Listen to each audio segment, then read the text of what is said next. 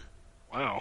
The one that I was shocked, and I mean really shocked, not on this list, either Pac-Man or Donkey Kong. Right. I mean, I know they're more considered arcade in their originality, but I mean, they've been on every platform. Nintendo. Yeah. Wow. I'm gonna go ahead and I'm gonna go ahead and call time. Stan, if you have one more guess, go ahead. Tetris?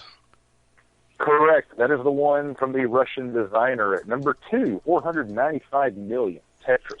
That's amazing. Is there more than one release of Tetris? Yes. Oh God, yes. I didn't know that. I thought it was just the one for Nintendo and for Game Boy. Oh God, hold on. I'm going to go ahead and throw this one out there just for giggles. I'm going to cut you off because I did defer my turn. Guitar Hero. No, and that is a very good guess. That and Rock Band started out strong and petered badly, but there's a lot of games in the franchise. Wow. I'm gonna, before you call time, okay. Let's go to maybe people of a younger generation. These first-person shooter games franchise. Oh, Duck Hunt. I got a couple now. Duck Hunt. Incorrect. Let's Pokemon. Hogan's Alley. Pokemon, at number 3, 279 million. It's a huge franchise. Show me Call of Duty. Call of Duty at number 5. Correct.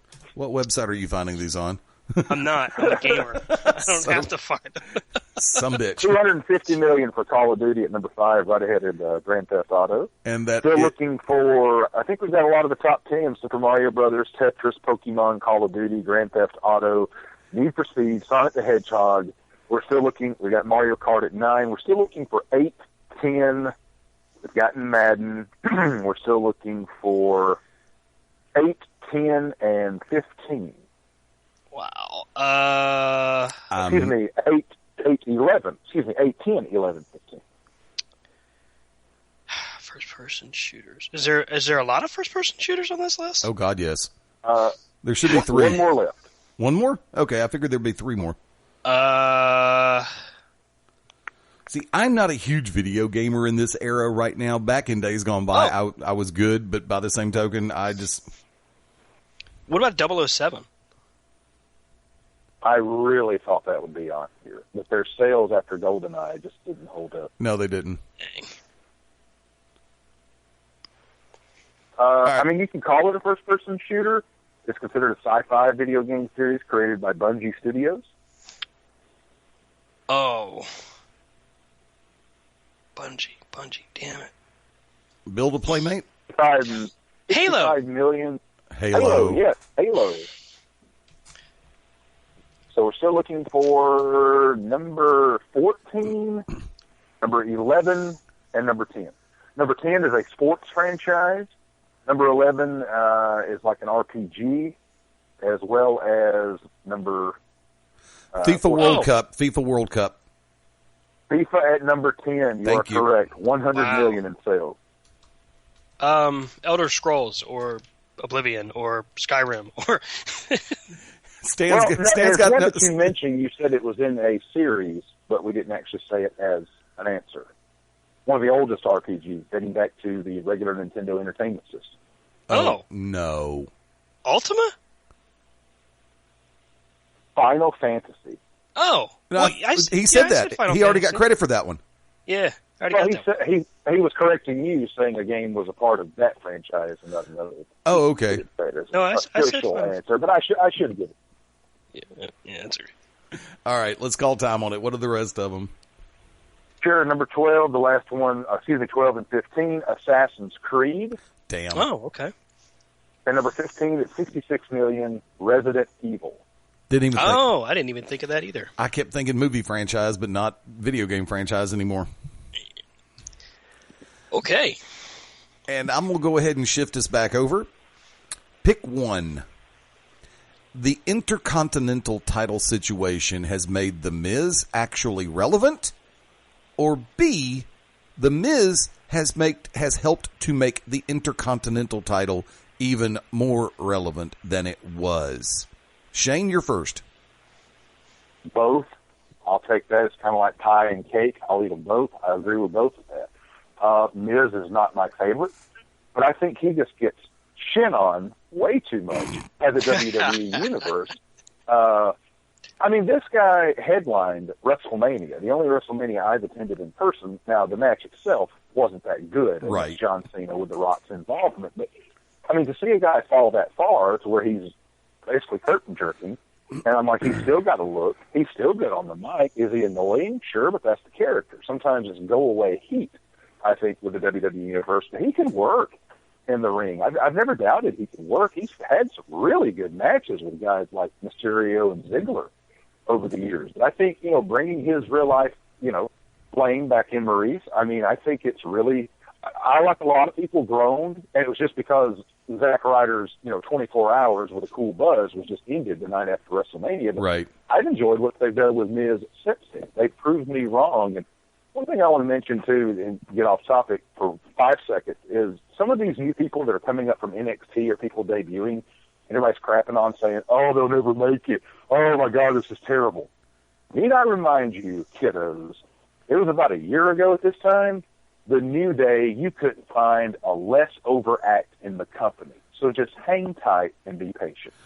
Let me jump on that one for a second, because when the New Day was first announced and formed, there was such a effing outcry of nothing but blatant racial stereotyping as far as the execution and the presentation of the New Day, because they had the black choir, they had the church scenario, they made it come across as gospel, and it's like, really? And I have a number of people that are active on different coasts and around the world who were just so offended by this. And I will be the first one to sit back and say, I didn't give him a chance because I thought the gimmick was corny. And they took a gimmick that was corny and turned it into one of the most entertaining, period. I mean, I almost felt like they jumped the shark with the giant box of Bootios at Mania. It's like, yeah, here's the culmination of the whole thing now. Because if you're going to turn the breakfast cereal into a live prop, that means you're reaching just a little bit. But by the same token, I wonder how many staff members actually got the bagels and took them home. That would have been funny. But no. And like I said, I was wrong. I didn't give the New Day a chance in hell. I was joining in along with everybody else going, that is profiling. And in the words of Ron White, profiling is wrong. And God bless you, Ron White. Where's my scotch? In the words of Tony Stark, I can't help but wonder right now, where's my sandwich? And my orthopedic surgeon is sitting back going, Eddie, where's your shin? Almost pulled that one off. Stan, pick one or both. I think that it's actually, I believe it was option B, that Miz has made the Intercontinental title relevant again. Miz is relevant. I think that kind of goes without saying. He's certainly fallen far, and I don't think it's his fault, but I also think that when you have stars that just shine so much brighter, and it's not, again, not his fault, but when you have so much bigger stars that are in his way, you're going to choose what makes you more money, and it's not a deterrent. It just is what it is. But what he's done with the Intercontinental title, what Zack Ryder helped to do with that Intercontinental title up to this point, is generate attention, generate positive feedback, and also to really make you want to see that title match and make you want to see a new champion, which I don't remember the last time I really cared that much about the Intercontinental title. I, on the other hand, will pick A and not B, because the Intercontinental title over the last year has been the more active of the two belts, with the exception of John Cena and the U.S. title Open Challenge. The IC belt had floundered a little bit during that Open Challenge before that particular run ended. But over the last few months, in particular leading into Mania, the IC belt has been so hotly contested that the hot potato factor, and I'm using the word hot twice in the paragraph in different contexts, but the hot potato factor of the Intercontinental title has been almost like a Midas touch for almost everybody who's had it. It's almost a case of, where's Waldo? Where's the IC belt? Oh, he's got it. Oh, he's got it. He's boom, boom, boom, boom, boom. And actually the traffic, I'm doing the polar opposite of what we spoke about with the women's title, staying on Charlotte for an extended period of time. With the ping pong that's occurring with the IC belt, it's pulling more people up with it. And in this case, even The Miz, who I'm just not a fan of the character. But this week I actually saw some of Raw, in particular the segment revolving around Miz, Sami Zayn, Cesaro, KO. And I have sat back and said, son of a gun. And then I realized that the United States title was being contested back and forth between Alberto Del Rio and Kalisto? No, no, no, no, no.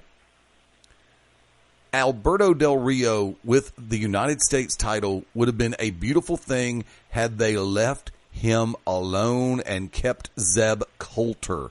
But no, they had the bright idea to create the League of Nations.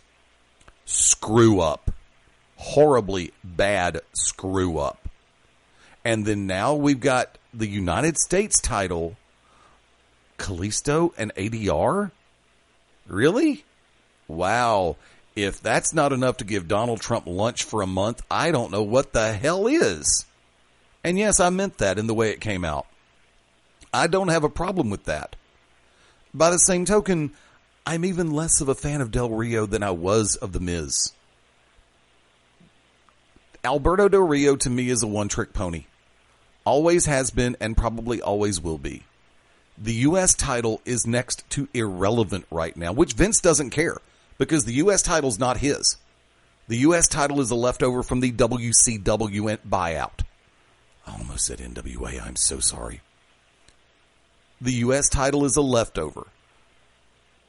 Now, the fact of the matter stands. The only reason why that belt should still be around is if there is going to be a possibility of the brand split happening.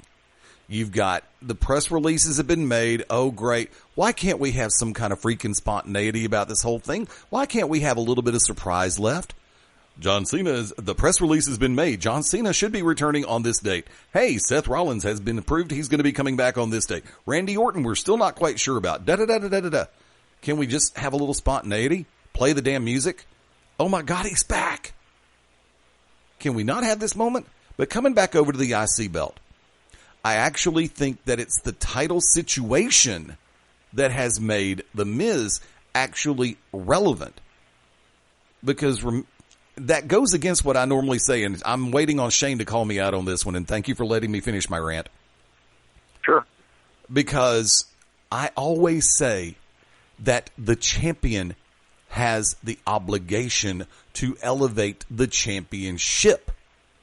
It should never be the other way around. The title shouldn't make the person. It's the other that is the truth of the matter.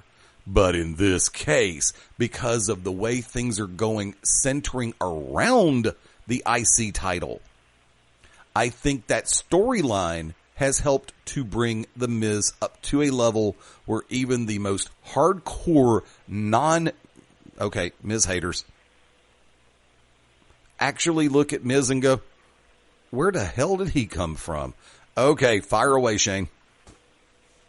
Well, I want to say that, too. It's created a dynamic because Cesaro, Sami Zayn, and Kevin Owens, it's no secret, they are internet darlings. The Miz, far from it. You couldn't get a more which one of these is not like the other Sesame Street reference out of those four than The Miz being the guy who has the title. And I sense from a lot of people, whether it's Cesaro, Kevin Owens, Sami Zayn, they want to see one of those three become the Intercontinental Champion because they can't stand The Miz that much. And that's the beautiful dynamic. The chase. Sometimes the chase doesn't always have to be, what am I trying to say? It doesn't have to just be a babyface. Kevin Owens is not, but the chase could certainly be for him to The Miz or Cesaro or Sami Zayn. I think it's brilliant. The Miz is everything that a lot of people who like NXT are the same vocal group that pushed Daniel Bryan into the forefront. The Miz does not represent their feelings whatsoever. So for the first time in quite a while, someone with a belt has some steam and some heat behind it, and they want to see him get beat at all costs, and this created a very good dynamic for the Intercontinental title. Stan, your thoughts? I think when we look at The Miz, we want to see a guy that has progressed. We want to see a guy that generates fan interest and fan reaction. But most of all, we want to see him get his butt kicked because he sells it so well. And I think a lot of people shin on The Miz for that because of the fact that we would just want to see his butt kicked because he's a reality star. But he's made it work. He's made his career off of just selling it. He's not necessarily the best in the ring. He's not the worst. But he's damn entertaining behind a microphone. He's got a hell of a good point that you may be known all over the world, but when you get to WWE, you are indeed a rookie in WWE. Now, does that mean you're going to prove yourself really fast? Yeah, most likely. But, I mean, he's got a point. And I think there are some fans that would rather see him be successful because it's in spite of what the IWC wants. Tell you what, before we go to the bottom of the hour break, and like I said, I know, Stan, you've got a bug out, so I'm going to go ahead and do this one real quick since but I will go ahead and put out the invitation. I know that we've got Gary J coming on this coming Sunday on Beyond Ringside Live, 6:30 p.m. Eastern. We're going to going 90 minutes before Extreme Rules, and I have not decided if we're going to run over. But this actually looks like it might end up being a decent card. So I'll throw this one out there. Let's run these real quick. Predictions round. In a tag team tornado match, the Usos versus Anderson and Gallows. Stan? The fans win this one. Amen. I think it's going to be a good match. I think both teams have good chemistry together. I would like to see Anderson and Gallows win, but if they keep this feud going, I'm just as happy. Shane? It feels odd to say Anderson and Gallows need it. Both of them had their shoulders pinned to the mat on Raw in some six-man, so I think, to really keep that storm going with the Bullet Club, I refuse to call it the club. The club's what I go to play golf or tennis or something I order at Subway. It's the Bullet Club, and they need this victory much more than the Usos. I'm actually quite impressed that they brought back the classic Texas Tornado tag team match, but they're just calling it a tag team tornado match. Of course, this is something that fans in Shane and my neck of the woods, I don't know how prevalent it was in the Mid-Atlantic states where you are, Stan, but for us down here, NWA, Georgia Championship Wrestling, whether it be World Championship Wrestling in the infancy, I saw it in Southeastern, I saw it in Chattanooga and Nashville. They would do tornado tags, and they have a tendency with the right combustible elements in place to be ultimately entertaining and attention-keeping, because you're actually genuinely trying to keep up with what's going on. And basically, here's the fun part of this. And if you have a different circumstance on this, Shane, I'd love to know about it, seriously. In my book, a Texas Tornado tag team match basically means it's a full-scale, no DQ, no count-out tag team match, right? That is correct. Yeah. So this means, guess what? Anything can happen in this one. That's why I'm really looking forward to this one. No disqualification match, and I believe this is going to be on the pre-show. Dolph Ziggler versus Baron Corbin, and that's depressing that this match is going to end up on the pre-show. But please, for the love of God, we don't need another 5-hour pay-per-view from, $9.99 per view from live event on the network from WWE. Ziggler, Corbin, no DQ. Stan Grubb.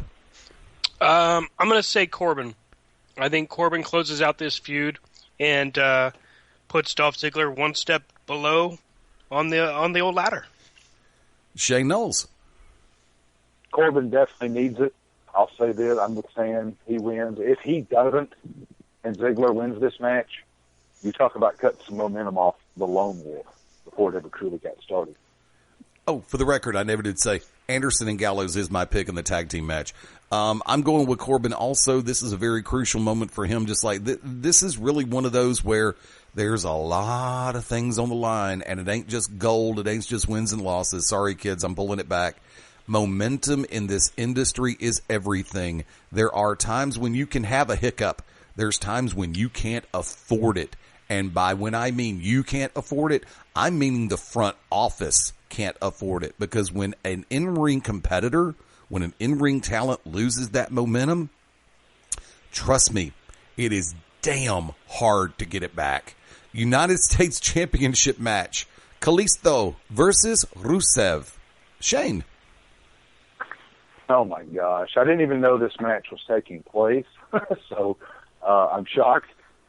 Wow, big man, little man here, shades of a little bit of Rey Mysterio and Kevin Nash. Right. How does Kalisto keep the title? He can't. I mean, Rusev, ever since he started wearing the wrestling boots, and hey, a freakish injury will do that to you, and put him back with Lana, he seems so, I think he's the guy that can benefit the most from that League of Nations being disbanded, so I'll say he picks up the title Sunday. Stan? Yeah, I can't see this title match going any other way. I think Rusev has the momentum. I think the way that Rusev works a crowd kind of overshadows what Kalisto does. Kalisto's a great talented individual, but I just don't see him coming away with the championship. I can't stand the big man versus little man. I hated it when they put Rey Mysterio over Batista, and I couldn't stand Batista. I hated it even more when they would put Rey Mysterio over Big Show or Mark Henry. That is just, in my book, the crappiest booking you can possibly have. To have a big man, to have a man of that stature or those statures like Mark Henry and Big Show end up having to do the JOB for Rey Mysterio, who comes in at 4'1" and barely $115 soaking wet. You know, I'm being a little bit overly facetious on this for a reason, because that's how inane it is. That's how idiotic it is. That's how absolutely shinny it is in that whole category. Yeah, I waited for that. And that's, I'll go one more to describe that, how asinine it truly is. Yeah, and really. The only thing that I agree with you wholeheartedly. I think the only time that even makes sense is if it's for the World Heavyweight title and it's a David versus Goliath thing, and you're doing a culmination of putting the guy over that's going to take the ball and run with it. But we've seen way too many big man versus little man that has nothing to do with the title, or it's a forgotten feud, and you just killed one of your monsters. Exactly. Because the once again, here's your word again, the momentum of a big man is even harder to keep sometimes than it is your average heavyweight or cruiserweight. It's really difficult. I look at it from every perspective when I say that too. Like I said, I don't hate Rey Mysterio. I don't dislike Rey Mysterio. I've met and hung out with Rey Mysterio back in the day, and tremendous guy. But I just get sick and tired of constantly seeing, when I know it's going to be a David versus Goliath and David's going to win without any doubt whatsoever. That's why I'm praying right now that Rusev goes over and picks up the championship, because I think Rusev can genuinely put the belt back on a track to make it as relevant as it was when he had it the last time. At least it'll be high-profile defenses. Tag team championships. I'm waiting for this match. Notice tag team fan coming to life all over again over here. The New Day versus the Vaudevillains. Stan? I'm going to say the Vaudevillains come away with the victory, because you can take the titles off of the New Day right now and have them feud with the Vaudevillains, have them win it back, have them trade it back and forth, and they're not going to lose any steam. It only serves to help the Vaudevillains. I'm picking the Vaudevillains. Shane? Shane? Vaudevillains here for me as well. I totally agree with what Stan said. I'd like to see a long tag team title feud, because it seems like the WWE tag team title division, it's next man up or next team up. Things don't really seem to last that long. I'd like to see this stretch across the summer, go all the way to SummerSlam, and hopefully by the end of it, both teams are elevated.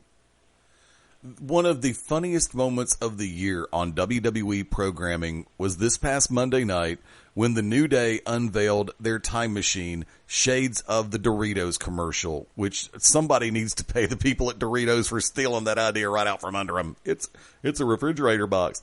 No, it isn't. It's a time machine. And when Kofi opened the door and jumped out to his old music and started talking with a Jamaican accent, I'm sitting back going, P to the O to the P. Pop!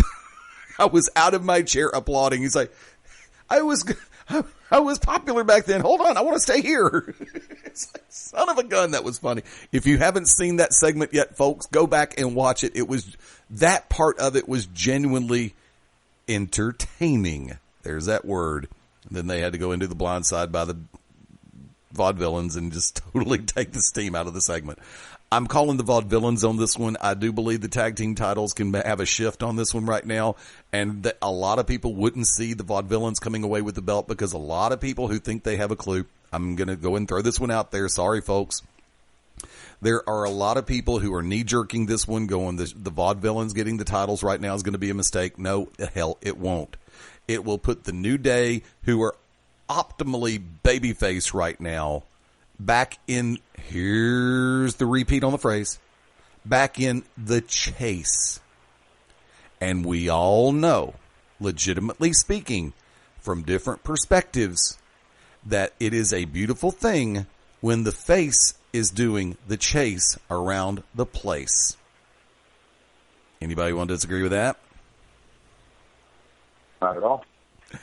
Dean Ambrose versus Chris Jericho in the Asylum match. I've seen the props for it. They had it on SmackDown this week. Nicely played. Looking for it. It's kind of like the Lethal Lockdown cage, but you know something? Or an ECW cage match from hell. But that's actually what this what is. it reminds me of is the Clockwork Orange House of Fun. Thank you. Good one on that one. Good one. Yeah, I'll go with that one. I'm going to hold on mine. My jury's honestly still out. I am split on this. But I will sit back and say, knowing Chris Jericho, when it comes to high-profile storylines like this, he knows when it's time to do the right thing. Or to do the honors. I'll use that phrase, since I love using that phrase, since it's true. So I'm actually going to say Ambrose goes over in the Asylum match, since technically that's going to be his match from now on. Shane? Unless Chris Jericho is going to be elevated into the title picture against either Roman Reigns or AJ Styles, then there's no way in HE Double Hockey 6 Dean Ambrose should not win this match. He needs that big win, and I've been saying that for months now. He didn't get the win against Triple H. He didn't get the win against Brock Lesnar.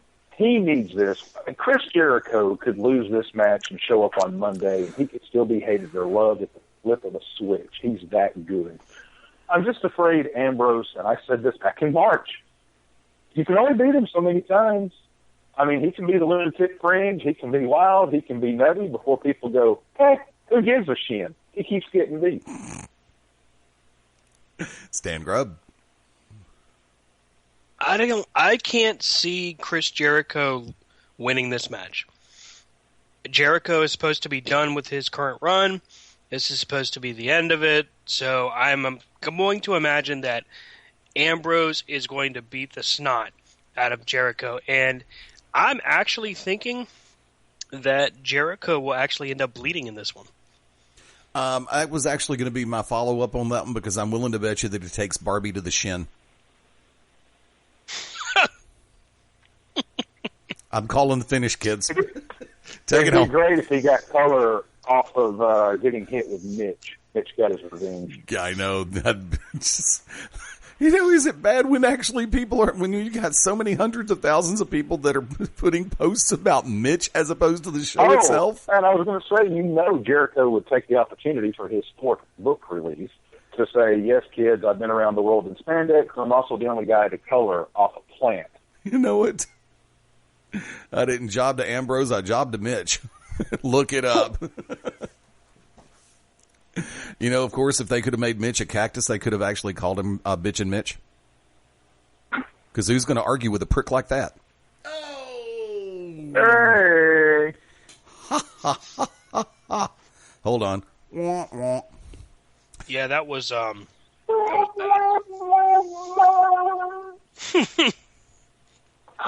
Don't make me pull up dun dun dun. It's in there somewhere. I just got to find the SOB. Intercontinental title match, which I'm going to go ahead and say this one. This is going to be the match of the night, kids. This will absolutely steal the show.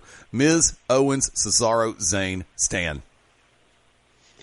Yes, you're in the ladder match. I'm going to say... Fatal 4-Way. That's going to suck because I couldn't handle it. I'm going to say Kevin Owens. Shane? Oh, he took mine. I was going to say Kevin Owens could get this belt and be chased by both Cesaro and Sami Zayn. But to go a little different here, if the powers that be truly listen to their audience, Sami Zayn is one of the most over equal in the company. He took away the good feel-good moment of Zack Ryder. Sami Zayn, and to my knowledge, would Sami Zayn be the first NXT call-up, of this, like, the last year to capture singles gold besides Kevin Owens? I'm going with Cesaro. I think that it is time for him to finally get that push. He's done everything that has been asked. He's back off the injury. The Cesaro section signs are out. And it's more than just signs. People are vocal when it comes to him. The man has got a great style in ring. He's got a solid personality. He can hold the attention and run the room. It is time for Cesaro to hit the elevator going up. And it starts and is solidified at Extreme Rules. Women's Championship, Charlotte and Natalya. Stan? If I was a booker, and I'm not, but if I was, I would give Natalya the victory, and I would probably have her lose it the next night on Raw. Oh, thank you, Ryder.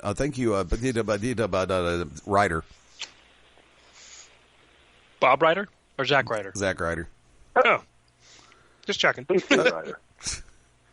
Oh, see, right. Rob, where you at? I need you on that one, buddy. I'll run sound. You sing the songs, okay? Leave it alone. But Shane Knowles. I spoke of earlier, is it a detriment that Charlotte holds it that long? Would it mean something really if one of these ladies that keeps getting beat wins the title? And I think based on giving them the women were in the go-home segment, the final segment. Now, of course, that was the showcase showdown once again for the McMahons, but I digress. I think they did that at the end. I mean, it seems like all the elements are in play here with Ric Flair being banned from ringside. Right. She's won so many matches due to his interference.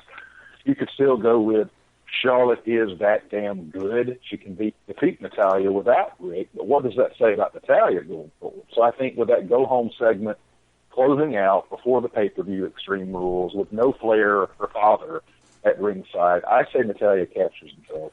I'm going with Natty on this one as well. Let's go ahead and take it straight to the World Championship match. Roman Reigns versus AJ Styles in an Extreme Rules match. Shane Knowles.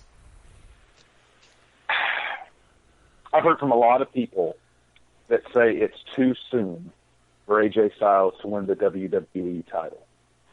And I asked that, are you saying too soon in his WWE tenure or just overall? Because a guy that was around for the final incarnation of WCW, maybe it wouldn't seem like too long. He's not a Johnny-come-lately. He's 38 years old. However, I know Roman Reigns is the next John Cena that for the next decade, for better or for worse, is going to be shoved down our throats. It may seem too soon, but if you really want to get the ball rolling in the summer, you put the belt on AJ Styles. That opens up Reigns. It opens up Cena. It opens up the returning Seth Rollins. And, of course, that could happen with Reigns, too. But I think if AJ captures this belt, the full transition heel turn of Roman Reigns hopefully would happen. They're not going to do it with John Cena. Maybe they would do it with Roman Reigns. But they've created that where, like, Gallows and Anderson are heels, and AJ just has a previous association with them now, kind of begrudgingly. So it's confusing to me. And hell, am a promoter who assists in booking. I mean, it's confusing to me that you have a babyface Styles with a heel tag team faction. You have a Roman Reigns getting booed out of the joint with a tag team with great charisma, the Usos. Right. It's an interesting dynamic, to say the least. But if Reigns wins this one and Styles is 0-2, we've seen this before with guys like Rob Van Dam, Dolph Ziggler, and Eddie talked about it with big men. It's hard to get it back. Styles is still very much over with the WWE Universe. You put the title on, it's something fresh. I don't think a whole lot of people see that as a possibility this Sunday, which is always a good time to pull the trigger. Stan Grubb. AJ Styles has become very, very quickly one of the most popular superstars in WWE in a good amount of time. And he's done it in a very organic way. Just by being there and doing what he does, fans like him. Fans enjoy his in-ring work, his microphone work. While it's not great, it doesn't really matter because he entertains so well and interacts so well with the crowd. So now with a guy like Roman Reigns who needs a little something special, and I think this is the time that you make AJ the champion, and I think Roman Reigns turns from it. I have to put this one on the table. Considering the long, slow burn that they did and the numerous attempts that they utilized to get Roman Reigns over as a face in the championship hunt, and the rebellion that was in place by the fan base, okay, you want him to be the chosen one, guess what? We don't have to choose him. But here's the scoop. For the time that they have invested in Reigns to get him to that championship position, to have AJ Styles come in, yes, they will never acknowledge TNA until they buy him out. That's when everybody gets more title reigns, like especially Sting and Kurt Angle. Miss you, Kurt, especially on Twitter. Somebody needs to hack your account again. Oh, that means you get drunk. Sorry, just flashbacks.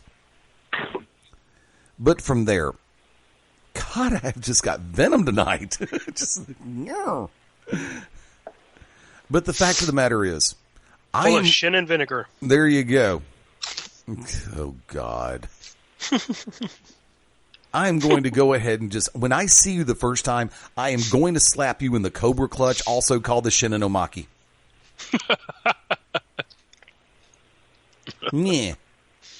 I'm surprised Shane didn't jump on that one before I did.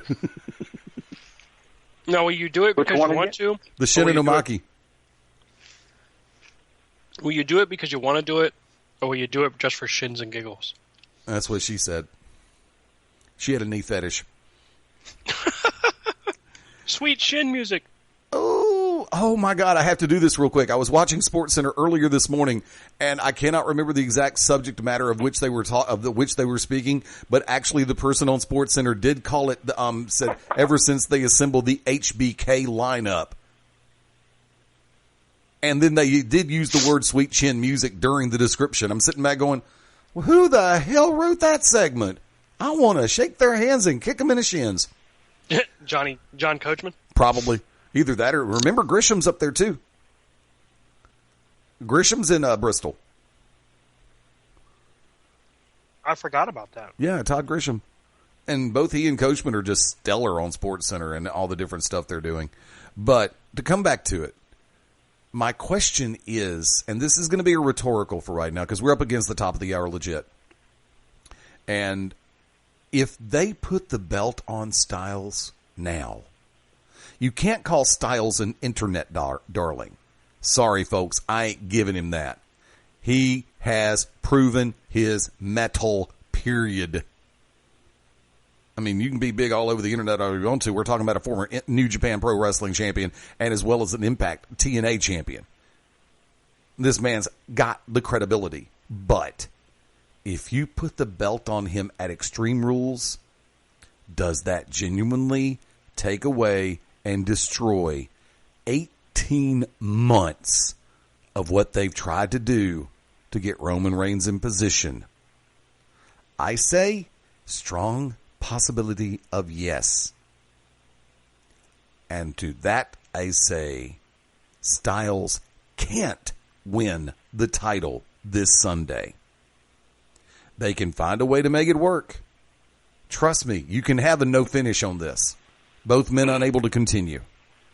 But right now, considering all the time, the effort, the hype, the money they have invested in Roman Reigns, to give that belt to AJ Styles or to have him win that title this coming Sunday, I think does irreparable damage to the burn that they invested in Roman Reigns.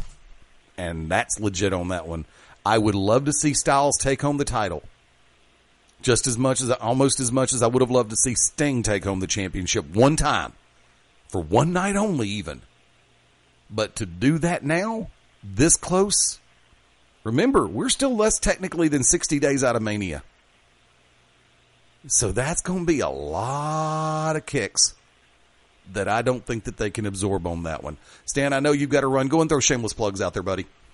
Alrighty then. Hey, don't forget to catch up to us this Sunday. We will most likely do a pay-per-view simulcast as we've been doing in the past. We'll throw it up on the rotation for sure, no matter what happens. Also, the road show. Please give us a check out with the road show we did for the Charlottesville house show we saw this past Sunday. Go to Spreaker.com, user/corner to corner. Facebook, of course, is the Corner to Corner show. Corner to Corner Wrestling.com. At C2C Radio Show. At Stan from Krypton. And I've got the hiccups and they're driving me nuts. Thanks again for checking us out. And hey, we hope to hear from you. And thanks very much for downloading. We definitely are very appreciative of that. Thank you for downloading and for adding us to the multiple podcast directories that we continue to get added to, and I definitely appreciate it. Oh, believe me, there's a bunch of them out there, and whether it be Corner to Corner, TBD, BR branded products, Midnight Black Mass, a lot of places are carrying us that I didn't even know existed, and believe me, I speak. I'm going to echo Stan's sentiment. Greatly appreciate it all the way across the board. Shane, we've got one more round in us. Sounds good to me, good sir. The bar is open, and we're coming back. Hour 2 in the books. Hour 3, maybe, could be a half hour. You never know. Just depends on exactly how long I stall before I hit this button right here and say, the Shooter's Gallery rolls on right after this. Wait a minute, there's been a heinous crime committed. I need to find a cop. No, I need to find a real cop. No, I need to find a super cop. Dick Justice, where are you? This is Super Cop Dick Justice, America's favorite wrestler, American-born hero. And right now, like a stiff bear hug, you are locked into Beyond Ringside.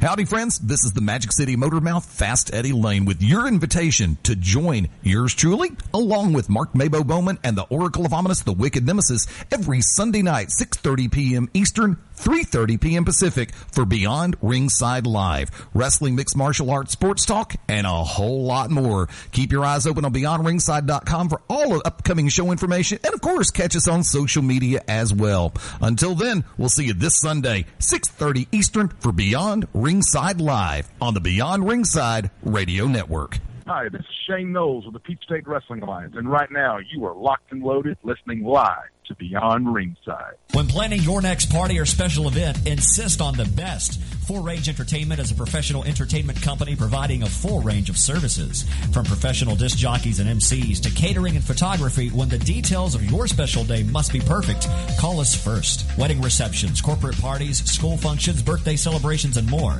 We also have Birmingham's largest selection of karaoke tracks available. With over 40 years combined experience, Full Range Entertainment can provide you with the talent and professionalism you need and deserve to make your next event one you'll never forget.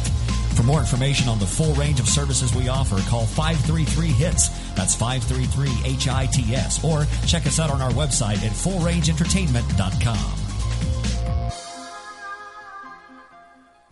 The Mad Dog's House of Pain, the only nationally licensed pro wrestling school in the state of Alabama. Mad Dog Dan Sawyer, trained by the Junkyard Dog, will be your trainer. You want to be a professional wrestling superstar? Learn from GCW's own Mad Dog's House of Pain. With over 22 years experience, learn from the Mad Dog's House of Pain. 205-567-6482. Start your career today. Call 205-567-6482.